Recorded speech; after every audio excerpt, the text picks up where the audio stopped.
Okay, how you doing? We got a question 2 from February 2015, real property question, and it's got a little bit of a complexity to it, which makes it fun to do and and good to learn. So let's take a look at it. Number 1, call the question. We got 2 calls.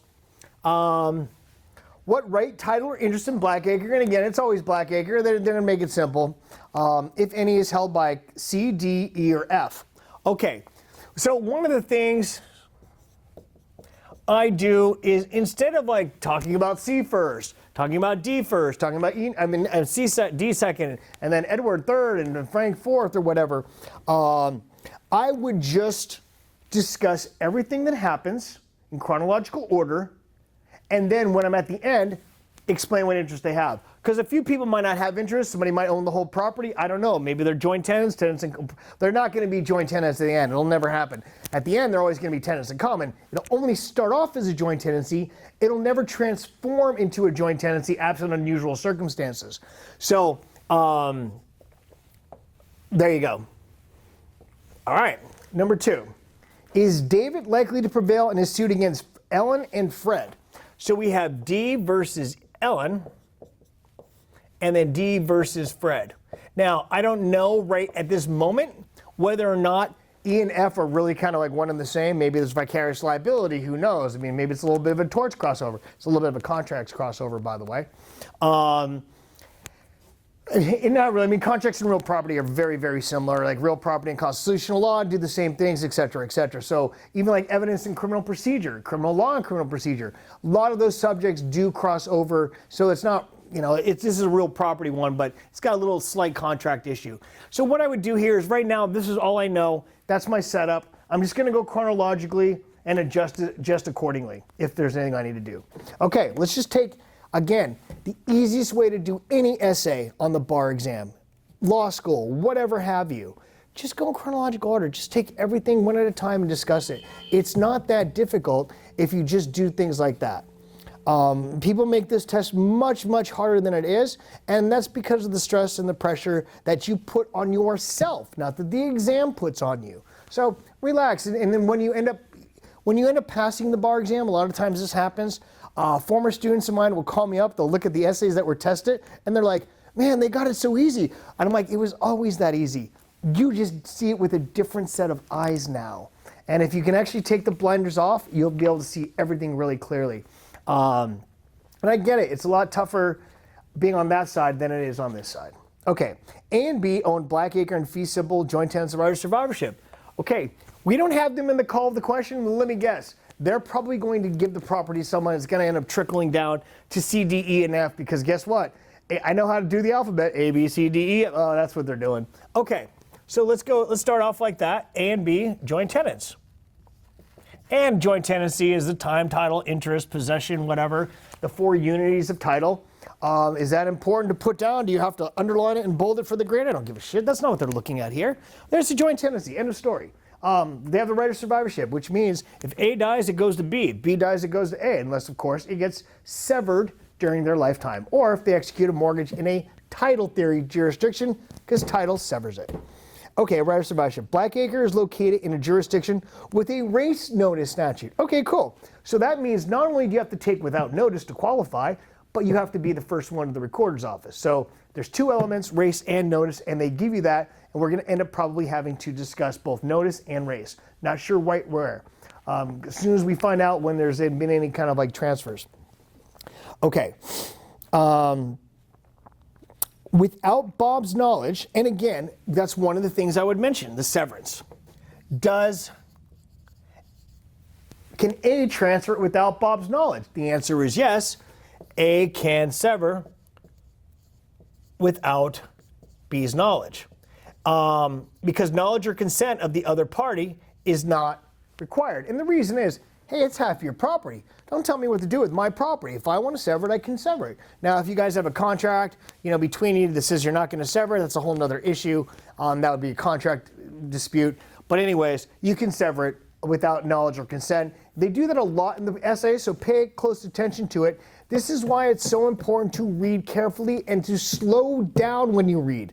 I can't tell you how many people read this thing with you're going faster than the speed of light, and I just don't understand it. even by going through everything I go through, this video is not going to be more than 20 minutes. Think about that. If I'm spinning and like literally just dancing through this whole thing and talking, and I don't go longer than 16 to 20 minutes, I mean, what does that tell you? I got 40 minutes to put the thing together, and I've already put the whole thing together. So slow down. You have more time than you think. And if you don't think an hour is a long time, why don't you try to jump rope for an hour? See how long you get, see how far you get. And then realize you have the exact amount of time to analyze just like 4 or 5 short paragraphs? Come on. Okay. Anne gifted her interest in Blackacre to Kathy by deed. And someone might go, oh, she's not a bona fide purchaser. No. The Recording Acts apply to subsequent purchasers, not to the prior ones. So now, it doesn't matter that Kathy got a gift. She does qualify for the statute. A lot of people don't understand that. So now, we have A to C. In order for anyone to get, to eliminate C's interest, they have to pay value. It has nothing to do with C paying value, okay? I don't think a lot of people really understand that, because Recording Acts say, any subsequent purchaser who takes without notice. Kathy's already got it. There's nobody's coming, it's anything that comes after her that has to pay value, not her herself, if she wants to protect her interests. I'll show you how this works. Amy and Bob, so gifted to Kathy. Amy and Bob sold all their interest in Blackacre by quitclaim deed to David, who recorded the deed. Okay, Kathy hasn't recorded yet.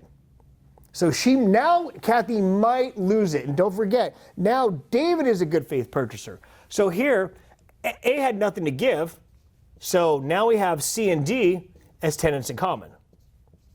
See how that works? And I would literally just do this. I know, like, if the exam continues to stay online, you're not going to be able to write this out. But if there's a way you can do it, I like to do it. I like to kind of put it all together. That's just me. I'm sure you could pretty much type out everything here except for maybe the arrows. I don't know how you would do that. You just put like maybe it next to each other, A equals C, B, and just kind of have them go horizontally rather than vertically. Okay, so C and D are tenants in common. Who recorded? Shortly thereafter, Kathy recorded. Okay, well, looks like Kathy is going to lose her interest because David took without notice and he recorded first. So we have to talk about between C and D. Let's see who's got the property. So we have a Recording Act that's race notice. Now, for order for C to protect her interest, the important thing is, did David take without notice? So D without notice. And then, did D record first? Okay, that's all it is. Well, D has no idea that Amy gifted this to Kathy. I mean, he hasn't been told. There's no actual notice. So let's talk about that. Nobody actually told him. There's no inquiry notice. I don't see, it doesn't say Kathy lives on the property. It doesn't say she's a resident there. It doesn't say anything like that. So inquiry notice is like, we don't really know what's going on. And clearly there's no record notice, which is also known as constructive notice. The words are record notice, constructive notice. The words are completely used interchangeably. So if you see constructive notice in one and record notice in the other, it's the same thing. So obviously David has no record notice because Kathy never recorded. So who recorded first? David recorded first. So there you go. C loses her interest. That's what they mean by subsequent good faith purchaser. And David did buy it because he paid. So we have BFP, D paid. And see how we're concerned with D paying, not with C paying. Because C, the Recording Acts only protect subsequent bona fide purchasers. And that means anybody that comes after C. Okay, so Kathy recorded her deed, but here's the problem with Kathy's deed. If you look back, you're going to see, A and B. So probably, I don't know how A and B got the property. They own Blackacre, so they must have taken it from the Indians, because I assume everything goes back to them, and we just kept taking their property. So A and B, and then now we have A to C, but then we have A and B to D. So if D looks back, I mean, is this going to be outside the chain of title? Is it we're going to have a wild deed here? That's going to be interesting. I don't know if I know they're getting at that. Yeah, because if David looks back, he'll notice that, well, he won't be able, that's right. She is outside the chain of title. That's another thing. Is because when D looks back to see, like, okay, so we have the Indians, gave it to the white man gave it to A and B, and then A and B, if you look back, there is no conveyance from A to anybody else.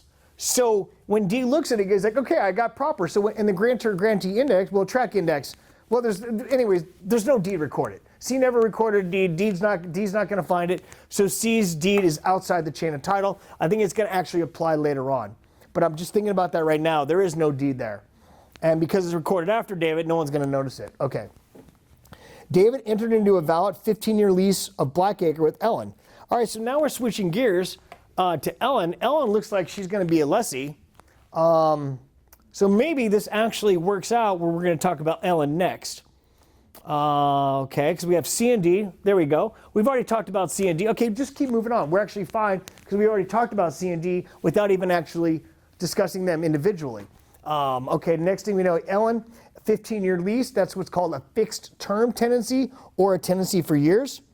The lease included a promise by Ellen on behalf of her assigned successors and interests to obtain hazard insurance that would cover any damage to the property and use any payments for damage to the property only to repair such damages. She recorded the lease. Okay, so here's the thing.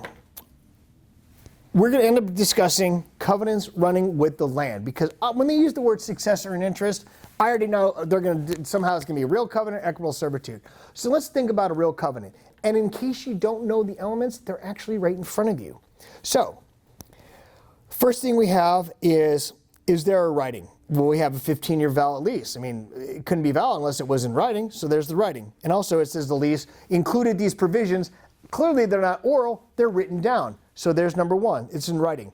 Do we have the intent to run? Well, it says not only does it apply to Ellen, but her successors in interest. There is the intent to run using the words successor and interest. And of course, obtain hazard insurance to any damage to the property.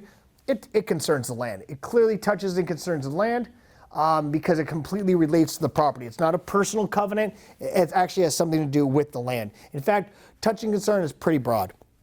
Horizontal privity. Well, let's talk about horizontal privity. We're going to talk about that when we go to F. So we're going to get into that in just a second. Horizontal privity means you share an interest in land.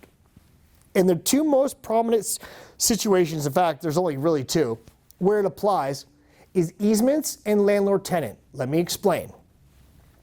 If you are, Ellen here has a 15-year lease in the same land that David has a remainder interest. So after 15 years, David can take possession. But for these 15 years, Ellen has a present possessory interest. All right, so she's got a present possessory interest for 15 years, and David's got a remainder. And they both share an interest in the same property. He owns it, she leases it. Do you see how they share that interest? Similarly, okay, I own Blackacre, and I give you an easement to walk across it. I own this entire land, and you share that land with me because you can walk on it. See, with easements and landlord-tenant, there's going to be horizontal privity. But if we're neighbors, here's my house, here's your house, and we're neighbors and we enter into a covenant, we don't share an interest in land. I got my property, you got your property. So we have our own property, we don't share any interest in land. You see how they share an interest here? And with the landlord-tenant, it's like you're living here, like we both share the same interest in the land.